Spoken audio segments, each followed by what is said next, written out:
Welcome back to our channel. నేను మీ రాజేష్. ఈరోజు topic వచ్చేసి మనకి ఇండియన్ పాలిటీలో భాగంగా కొన్ని బిట్స్ అయితే డిస్కస్ చేద్దాం.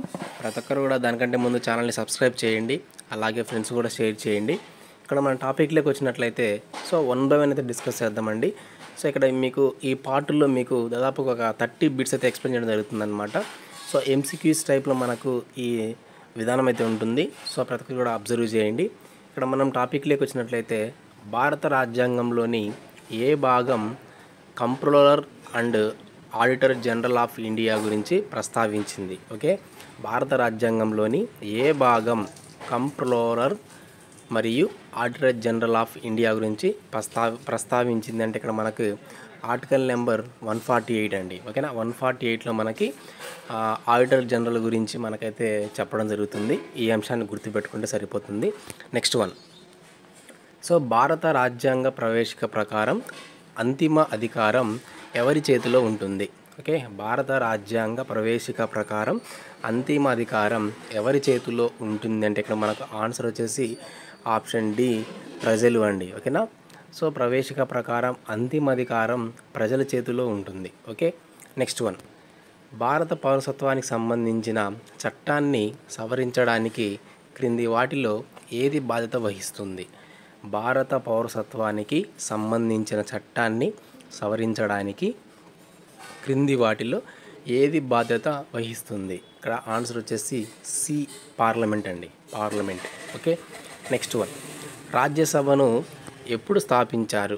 ఓకే, రాజ్యసభను డాష్న స్థాపించబడింది అంటే ఇక్కడ చూడండి, ఆప్షన్ 3 ఈజ్ కరెక్ట్ ఆన్సర్ అండి. ఏప్రిల్ 3, 1952. 1952 ఏప్రిల్ 3వ తారీఖున మనకు రాజ్యసభ అనేది స్థాపించబడింది. ఓకే, నెక్స్ట్ క్వశ్చన్, పంచాయతీరాజ్ వ్యవస్థ స్థాపనకు క్రింది వాటిలో ఏ కమిటీ సిఫార్సు చేసింది?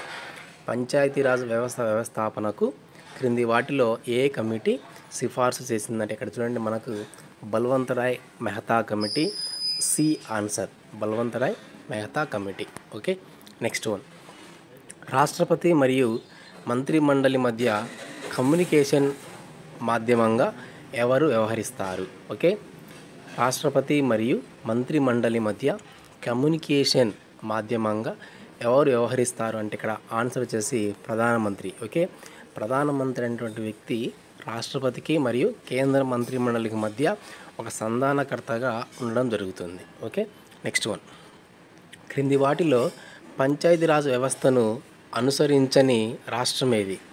క్రింది వాటిలో పంచాయతీరాజ్ వ్యవస్థను అనుసరించని రాష్ట్రం ఏది అంటే ఇక్కడ ఆన్సర్ వచ్చేసి మిజోరం అండి. కానీ మిజోరం అనేది పంచాయతీరాజ్ వ్యవస్థను అనుసరించట్లేదు.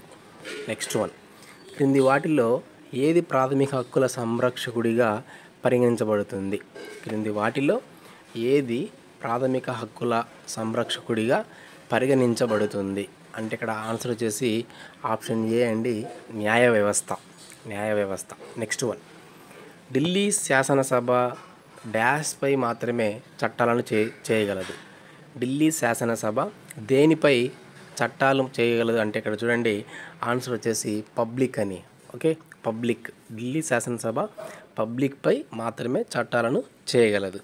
నెక్స్ట్ వన్, క్రింది వారిలో ఎవరు రాజ్యాంగం మరియు చట్టాలను ఏకకాలంలో సమర్థిస్తారని ప్రమాణం చేస్తారు? క్రింది వారిలో ఎవరు రాజ్యాంగం మరియు చట్టాలను ఏకకాలంలో సమర్థిస్తారని ప్రమాణం చేస్తారంటే ఇక్కడ ఆన్సర్ వచ్చేసి భారత ప్రధాన న్యాయమూర్తి, భారత ప్రధాన న్యాయమూర్తి.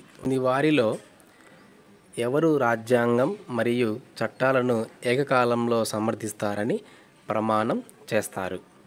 కింది వారిలో ఎవరు రాజ్యాంగం మరియు చట్టాలను ఏకకాలంలో సమర్థిస్తారని ప్రమాణం చేస్తారు అంటే ఇక్కడ ఆన్సర్ వచ్చేసి భారత ప్రధాన న్యాయమూర్తి అండి, భారత ప్రధాన న్యాయమూర్తి. ఓకే, నెక్స్ట్ వన్ వచ్చేసి ఇక్కడ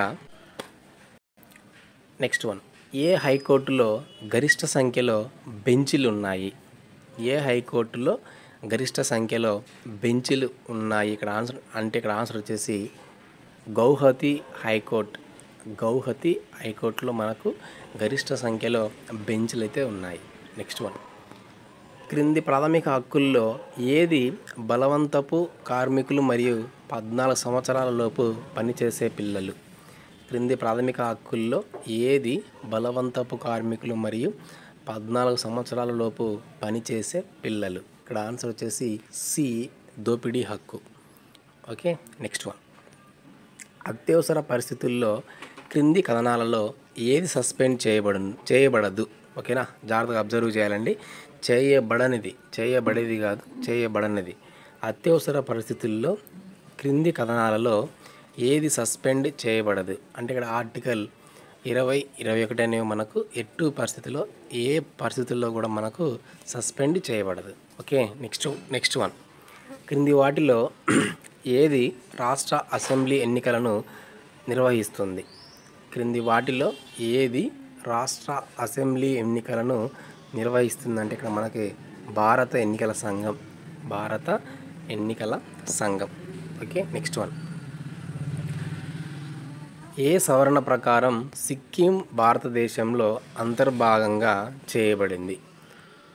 ఏ సవరణ ప్రకారం సిక్కిం భారతదేశంలో అంతర్భాగంగా చేయబడింది అంటే ఇక్కడ చూడండి 36వ సవరణ ప్రకారం సిక్కిం భారతదేశంలో అంతర్భాగంగా చేయబడింది. ఓకే, అక్కడ ఆన్సర్ వచ్చేసి బి. Okay, next question. క్రింది వాటిలో ఏ దేశం ద్వంద్వ పౌరుల విధానాన్ని ఆమోదించింది? క్రింది వాటిలో ఏ దేశం ద్వంద్వ పౌరుల విధానాన్ని ఆమోదించింది? ఇక్కడ ఆన్సర్ వచ్చేసి యుఎస్ఏ, డి అండి. యుఎస్ఏలో మనకు ద్వంద్వ పౌరుల విధానాన్ని ఆమోదించడం జరిగింది. Okay, next one. భారత రాజ్యాంగం యొక్క పేజీలను ఎవరు అలంకరించారు? ఓకేనా, క్రింది వారిలో భారత రాజ్యాంగం యొక్క పేజీలను ఎవరు అలంకరించారు అంటే ఇక్కడ ఆన్సర్ వచ్చేసి ఏ అండ్ బి. అంటే ఇక్కడ చూడండి, ఇక్కడ రామ్ మనోహర్ సిన్హా, నందలాల్ బోస్ అనే ఇద్దరు కూడా మనకి రాజ్యాంగం యొక్క పేజీలను అలంకరించడం జరిగింది. Next one. క్రింది వారిలో ఎవరు ఎలాంటి సభ్యత్వం లేకుండా పార్లమెంట్ సమావేశాల్లో పాల్గొనవచ్చు? మోస్ట్ ఇంపార్టెంట్ బిట్ అండి. ప్రీవియస్ ఎగ్జామ్స్లో చాలాసార్లు మనకు వచ్చేటువంటి బిట్. క్రింది వారిలో ఎవరు ఎలాంటి సభ్యత్వం లేకుండా పార్లమెంట్ సమావేశాల్లో పాల్గొనవచ్చు అంటే ఇక్కడ ఆన్సర్ వచ్చేసి భారత అటార్నీ జనరల్. Next one. గరిష్ట సంఖ్యలో రాష్ట్రాలను నియంత్రిస్తుంది? ఓకేనా, ఏ హైకోర్టు గరిష్ట సంఖ్యలో రాష్ట్రాలను నియంత్రిస్తుంది అంటే ఇక్కడ ముంబై హైకోర్టు అండి. ముంబై హైకోర్టు గరిష్ట సంఖ్యలో రాష్ట్రాలను నియంత్రిస్తుంది. Next one. రాష్ట్రాల ముఖ్యమంత్రుల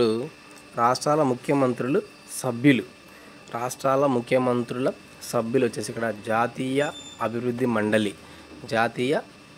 మండలి. Okay, so Indian development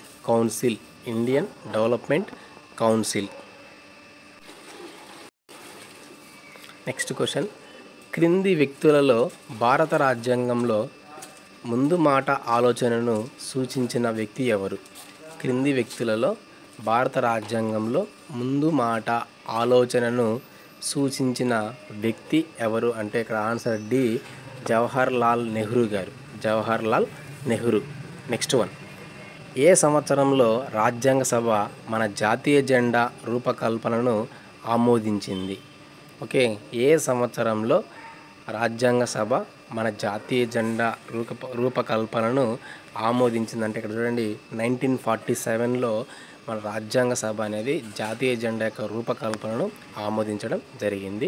very important, 1947లో. Next question. ఏ సంవత్సరాల ఎన్నికలలో భారత జాతీయ కాంగ్రెస్ మొదటిసారి పార్లమెంటులో మెజారిటీని కోల్పోయింది? ఏ సంవత్సరాల ఎన్నికలలో భారత జాతీయ కాంగ్రెస్ మొదటిసారి పార్లమెంటులో మెజారిటీని కోల్పోయింది అంటే ఇక్కడ 1977. ఆన్సర్ వచ్చేసి 1977. Next one. ఏ హైకోర్టులో గరిష్ట సంఖ్యలో న్యాయమూర్తులు ఉన్నారు? ఏ హైకోర్టులో గరిష్ట సంఖ్యలో న్యాయమూర్తులు ఉన్నారు అంటే ఇక్కడ ఆన్సర్ వచ్చేసి అలహాబాద్ హైకోర్టు అండి. చాలా చాలా ఇంపార్టెంట్ బిట్. అలహాబాద్ హైకోర్టులో గరిష్ట సంఖ్యలో న్యాయమూర్తులు ఉన్నారన్నమాట.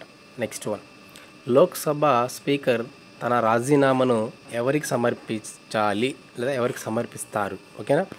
లోక్సభ స్పీకర్ తన రాజీనామాను ఎవరికి సమర్పించాలి అంటే ఇక్కడ డిప్యూటీ స్పీకర్కి తన యొక్క రాజీనామాను సమర్పించాల్సి అయితే ఉంటుంది. నెక్స్ట్ వన్, భారత రాజ్యాంగం ప్రధానంగా ఏ భాషలో రాయబడింది? భారత రాజ్యాంగం ప్రధానంగా ఏ భాషలో రాయబడింది అంటే ఇక్కడ మనకి 2 ఆన్సర్స్ అయితే ఉన్నాయండి. ఒకటి హిందీ భాషలో, అలాగే ఇంగ్లీష్లో. ఈ రెండిట్లో మనకి ప్రధానంగా భారత రాజ్యాంగం అనేది రాయబడింది. నెక్స్ట్ వన్, భారత రాజ్యాంగం మైనారిటీల నిష్పత్తిని ఏ ప్రాతిపదికను గుర్తిస్తుంది? భారత రాజ్యాంగం మైనారిటీల నిష్పత్తిని ఏ ప్రాతిపదికన గుర్తిస్తుంది అంటే ఇక్కడ చూడండి, జనాభా ప్రాతిపదికన భారత రాజ్యాంగం అనేది మైనారిటీల నిష్పత్తిని గుర్తిస్తుంది. నెక్స్ట్ వన్, ఏ ఆర్టికల్ ప్రకారం సుప్రీంకోర్టు నుండి సలహా తీసుకునే హక్కు రాష్ట్రపతికి ఉంది? ఓకేనా. సో ఏ ఆర్టికల్ ప్రకారం సుప్రీంకోర్టు నుండి సలహా తీసుకునే హక్కు రాష్ట్రపతికి ఉందంటే చాలా చాలా ఇంపార్టెంట్ బిట్ అండి. ప్రీవియస్ ఎగ్జామ్స్లో నెంబర్ ఆఫ్ టైమ్స్ ఇచ్చినటువంటి బిట్ ఇది. ఓకేనా. సో ఏ ఆర్టికల్ ప్రకారం అంటే ఇక్కడ మనకు ఆర్టికల్ 143 ప్రకారం సుప్రీంకోర్టు నుండి భారత రాష్ట్రపతి గారు సలహా అయితే కోరవచ్చు. సో ఇప్పటి వరకు 16 సార్లు రాష్ట్రపతి అనేటువంటి వ్యక్తి సుప్రీంకోర్టు సలహా అడగడం జరిగింది. సో వాటిలో ఎక్కువగా 3 సార్లు మన బాబు రాజేంద్ర ప్రసాద్ గారు ఆ సలహాను అడగడం జరిగింది. ఈ అంశాన్ని కూడా గుర్తుపెట్టుకోండి. నెక్స్ట్ వన్, భారత రాజ్యాంగంలో మొత్తం ఎన్ని పేజీలు ఉన్నాయి? భారత రాజ్యాంగంలో మొత్తం ఎన్ని పేజీలు ఉన్నాయంటే 232, 232 పేజీలు అయితే మన భారత రాజ్యాంగంలో ఉన్నాయన్నమాట. ఓకేనా. నెక్స్ట్ చూడండి, what is the retirement age of A governor of states? ఓకేనా. గవర్నర్ యొక్క రిటైర్మెంట్ యొక్క ఏజ్ ఎంత అంటే ఎంత వయస్సున అతను రిటైర్మెంట్ అవుతారు అని ఇక్కడ అంశాన్ని ఒకసారి అబ్జర్వ్ చేస్తే నాట్ స్పెసిఫైడ్ అంటే స్పెషల్గా అక్కడ పలానా గవర్నర్కి అతని యొక్క రిటైర్మెంట్కి పలానా ఏజ్ అని ఇక్కడ స్పెషల్గా లేదండి. ఈ అంశాన్ని కూడా గుర్తుపెట్టుకోండి ఫ్రెండ్స్. ఈ మనకు పాలిటిక్స్ సంబంధించి ఇంపార్టెంట్ బిట్స్ ఈ పార్ట్లో ఒక 30 బిట్స్ అయితే ఎక్స్ప్లెయిన్ చేయడం జరిగిందనమాట. సో నెక్స్ట్ పార్ట్లో మనకు రిమైనింగ్ బిట్స్ అయితే మీకు ఎక్స్ప్లెయిన్ చేయడం జరుగుతుంది అనమాట. సో ప్రతి పార్ట్లో మీకు 30 బిట్స్ అయితే ఎక్స్ప్లెయిన్ చేస్తా. సో ఇలాంటి అప్డేట్స్ కోసం ఛానల్ని సబ్స్క్రైబ్ చేయండి, అలాగే ఫ్రెండ్స్ కూడా షేర్ చేయండి. Thank you for watching.